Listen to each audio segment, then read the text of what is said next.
Good evening. This is India Markets Brief from Toro IQ. India closed green today, and the reason was made entirely at home. The Reserve Bank of India opened a new window that lets banks raise cheaper foreign currency deposits from non residents, with the RBI itself taking on the currency hedging cost. That cut what banks pay for funding. So bank stocks jumped and pulled the whole index up. The Nifty rose 0.5% on the back of banks alone. Here is where the market closed today. The Nifty 50 finished at 23,242, up 0.5%, and almost all of that lift came from financials. The public sector bank index led, up 3.6%, with every one of its 12 members green, and the broader bank Nifty rose 2%. The one red sector was information technology, down 0.5%. The fear gauge, India VIX, fell more than 8% to 15.6. The look of a relief session, not a conviction breakout. And here is the more telling part. The rest of Asia ripped today on chip stocks, Korea up more than 8%, but India barely owns that trade and sat the rally out. What matters more is how India made its own gain.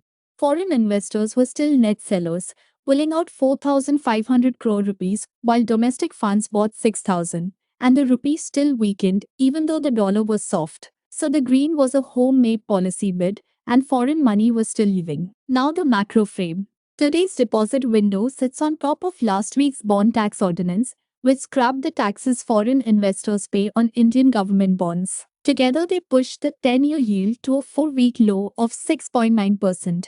But this policy is a response to pressure that has not yet turned.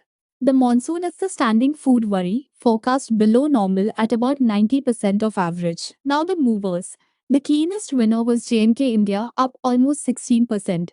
It makes heating equipment, and it won a large order from an Emirates firm for an Abu Dhabi gas project, taking the stock up about 90% this year.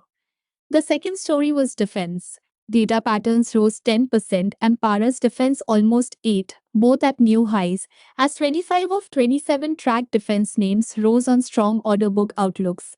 The third was L&T Technology Services, up 8% against a red IT sector, on the sale of one of its units. Now what to watch, and it is Friday's question.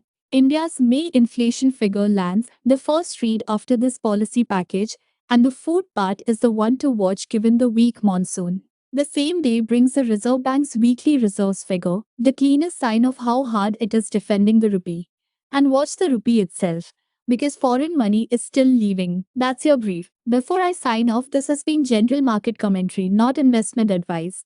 For investment advice tailored to your situation, consult a SEBI-registered investment advisor. Markets are risky, you may lose money, act with care. See you tomorrow.